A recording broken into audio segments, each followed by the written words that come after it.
Target with PS Parihar channel में आपका स्वागत है। और आज के इस वीडियो हम लोग बात करेंगे सबसे पहले यूपीपीएससी और यूपीएससी की, उसके बाद हम लोग बात करेंगे एसएससी की एक नई बम्पर भर्ती निकली है आज, उसकी चर्चा होगी थोड़ी सी, और उसके बाद में लास्ट में हम लोग शिक्षक भर्तियों की चर्चा करेंगे। तो वीडियो को जल्दी से लाइक कर दें, शेयर कर दें। जिन छात्रों ने चैनल को अभी भी सब्सक्राइब न किया हो तो जल्दी से सब्सक्राइब कर लें ताकि आप लोगों को इसी प्रकार की ऑथेंटिक अपडेट से सबसे पहले मिलती रहे।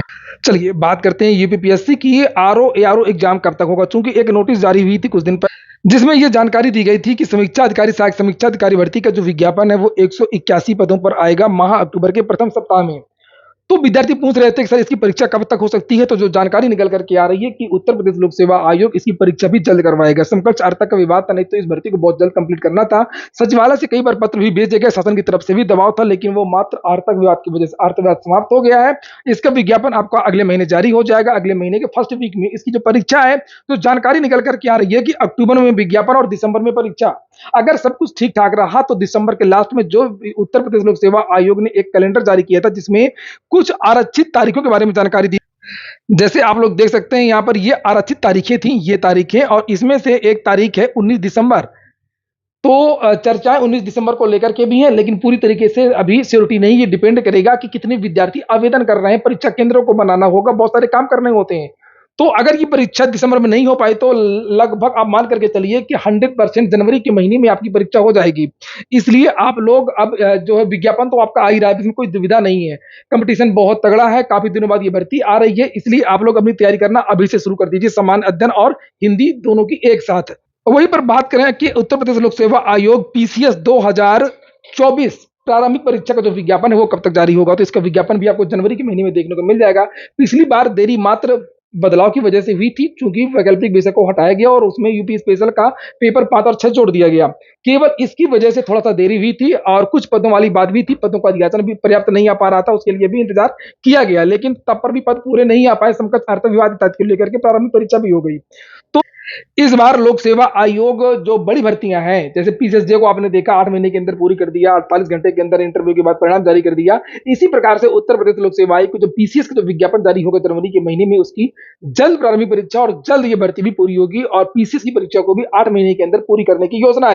इसलिए उत्तर प्रदेश लोक सेवा आयोग की जल्दबाजी की वजह से कहीं आपका नुकसान ना हो, इसलिए आप लोग इसकी जो तैयारियां हैं, जो बड़ी भर्तियां हैं, आरओ के विद्यार्थियों को मैं इतना बता दूं कि जब तक आपका प्रारंभिक परीक्षा होगी, निश्चित तौर पर आपके पद बढ़ेंगे। पद बढ़े या ना बढ़े, तब अब भी आप लोगों को आवेदन तो करना है, नौकरी तो लेनी ही है ना। आप लोग नौकरी के लिए तैयारी करना शुरू कर दीजिए, और पद तो 100% बढ़ना ही बढ़ना। 300 पदों से कम का परिणाम प्रारंभिक परीक्षा का जारी नहीं होगा, ये नोट कर लीजिए। ये वीडियो पड़ा रहेगा, मैं डिलीट वीडियो कभी नहीं करता हूं। अगली सूचना संघ लोक सेवा आयोग की है, यूपीएससी की है। यूपीएससी में आजकल बहुत सारे मामले हैं, और पिछली बार तो बहुत सारे प्रश्नों को लेकर के विद्यार्थी कोर्ट भी चले गए थे। और इस समय जो सबसे बड़ा विवाद है वो सीसेट को लेकर के है। विद्यार्थियों की मांग है कि सीसेट का जो क्वालिफाइंग का जो क्राइटेरिया है वो उसको घटा दिया जाए, उसको 24% कर दिया जाए। जो कि सेकेंड पेपर है, काफी टफ माना जा रहा है इस पेपर को। इसको लेकर के विद्यार्थी कोर्ट चले गए थे, और विद्यार्थियों का ये कहना था कि यहाँ पर बहुत सारे जो क्वेश्चन है वो आउट ऑफ सिलेबस पूछे जा रहे हैं। बताया जाता है कि हाई स्कूल स्तर तक के जो है क्वेश्चन पूछे जाएंगे, मैथ, इंग्लिश, रीजनिंग, एप्टीट्यूड इत्यादि, लेकिन बहुत हाई लेवल का आईआईटी मैनेजमेंट लेवल के जो क्वेश्चन है वो पूछे जाते हैं। तो ये 30 तारीख की न्यूज है, 30 अगस्त यानी कि परसों की। दिल्ली हाईकोर्ट ने इन विद्यार्थियों की याचिका को खारिज कर दिया है, और जिसमें विद्यार्थियों ने कहा था कि सीसेट में बहुत सारे जो प्रश्न हैं वो बाहर के थे। पीठ ने कहा कि प्रश्न पत्र में क्या शामिल किया जाना चाहिए, ये अकादमिक विशेषज्ञों का विशिष्ट क्षेत्र है, और इसे इस आधार पर अदालत के समक्ष चुनौती नहीं दी जा सकती कि ये प्रश्न सिलेबस से बाहर थे, तो सरकार को ही इसके बारे में संज्ञान लेना चाहिए था। हालांकि यूपीएससी में बहुत सारे बदलावों को लेकर के केंद्र सरकार ने एक कमेटी का गठन किया था, जिसके अध्यक्ष सुशील कुमार मोदी थे। हालांकि उसमें बहुत दूसरे मामले, तो उस कमेटी को इसके बारे में सोचना चाहिए, और वास्तव में सीसेट में बहुत सारी गड़बड़ियां। अगली सूचना है एसएससी से निकली बम्पर भर्ती की, जिसे आप लोग यहाँ पर देख सकते हैं। ये आज की डेट पड़ी हुई है 1 सितंबर, 30 तारीख इसकी जो है लास्ट डेट बताई गई है, और ये जो वैकेंसी है वो दिल्ली पुलिस से निकली है। सभी राज्यों के जो विद्यार्थी यहाँ पर आवेदन कर सकते हैं और करते भी हैं। पदों की संख्या काफी ज्यादा है, लगभग 7,547 पद यहाँ पर बताए गए हैं, जिसे ये देख सकते हैं नीचे, ये कुल पद है।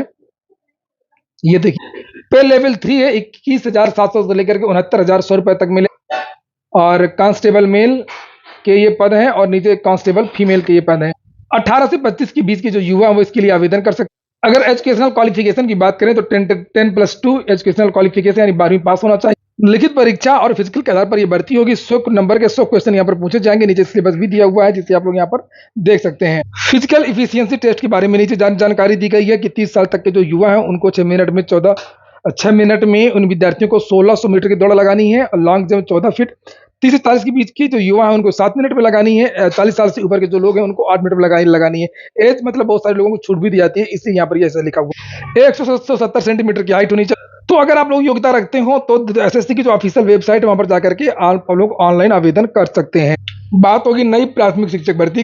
तो आपको बता दूं कि नई प्राथमिक शिक्षक भर्ती और विभिन्न पदों पर भर्ती के लिए 5 सितंबर को प्रयागराज में धरना प्रदर्शन हो रहा है। लेकिन धरना प्रदर्शन जब भी होता है उत्तर प्रदेश में तो बहुत सारे जो विद्यार्थी हैं, बहुत सारे जो लोग हैं वो रिमर भी उड़ाने लगते हैं और फर्जी जो न्यूज है सोशल मीडिया पर वायरल हो रही है। मैं किसी का नाम तो नहीं लूंगा और ना ही उनका ट्वीट दिखाऊंगा, लेकिन चर्चाएं हैं कि सरकार बहुत जल्द घोषणा कर सकती है, ये है वो है प्राथमिक शिक्षक भर्ती के बारे में। तो ऐसा बिल्कुल भी नहीं है। उत्तर प्रदेश में शिक्षक भर्ती की अभी जल्दी कोई संभावना नहीं है। ऐसी शिक्षा सेवा चयन आयोग के बारे में 2-3 दिन से फर्जी अफवाह उड़ी थी, तो मैंने उसका खंडन भी किया था। और नई शिक्षक भर्ती का जो विज्ञापन है वो बिहार से जरूर आने वाला है। इसके बारे में आज ही के समाचार पत्रों में जानकारी दी गई थी और पिछले हफ्ते भी जानकारी दी गई थी कि जैसे ही आपकी ये वाली शिक्षक भर्ती 1,70,000 पदों पर कंप्लीट हो जाएगी, वैसे ही आपको जो है अगली वैकेंसी देखने को मिलेगी। उसमें भी बम्पर पद रहेंगे। लगभग 1.5 लाख पदों पर वैकेंसी हो सकती है। सितंबर के महीने में आपकी ये वाली भर्ती कंप्लीट हो जाएगी।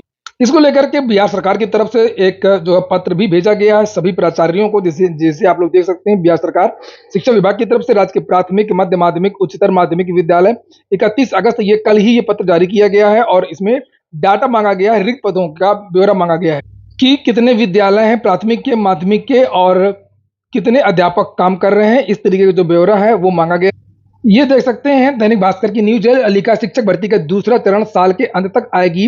1.5 लाख नई वैकेंसी और जो नई वैकेंसी आएगी उसमें 6 से 8 तक के लिए भी पद होगा, क्योंकि जो अभी वैकेंसी आई है उसमें 1 से 5 तक, 9, 10 और 11, 12, 6 से 8 तक के लिए वैकेंसी नहीं है। तो जो अगली वैकेंसी होगी उसमें 6 से 8 तक के शिक्षकों की भी भर्ती और अन्य समाचार पत्रों में भी इसके बारे में जानकारी दी गई, जिसे आप लोग यहाँ पर देख सकते हैं। उत्तर प्रदेश की अगर हम लोग बात करें तो उत्तर प्रदेश में सबसे पहले विद्यार्थियों को दबाव बनाना चाहिए कि जल्द से जल्द शिक्षा सेवा चयन आयोग का गठन हो और इसके बाद फिर नई शिक्षक भर्ती की भी मांग करनी चाहिए। वहीं पर बीएड वर्सेज बीटीसी को लेकर के भी आज सुबह से चर्चाएं हैं कि संसद का एक जो है विशेष सत्र शुरू होने वाला है। शायद वो बीएड के अध्यादेश के लिए भी लिए है, ऐसा बिल्कुल भी नहीं है। हाँ, ये बात सही है कि इसमें केंद्र सरकार बहुत कुछ कर सकती है, विद्यार्थी अच्छी तरीके से दबाव बनाए और केंद्र सरकार चाहे तो अध्यादेश भी ला सकती है और केंद्र सरकार चाहे तो इसमें बदलाव भी कर सकती है।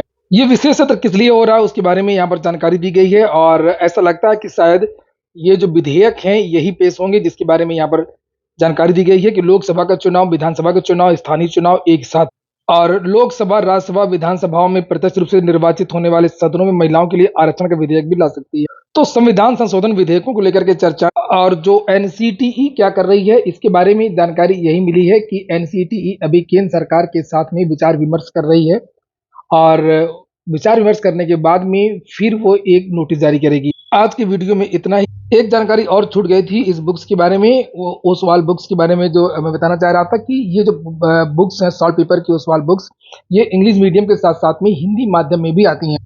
पूरा वीडियो सुनने के लिए बहुत बहुत धन्यवाद।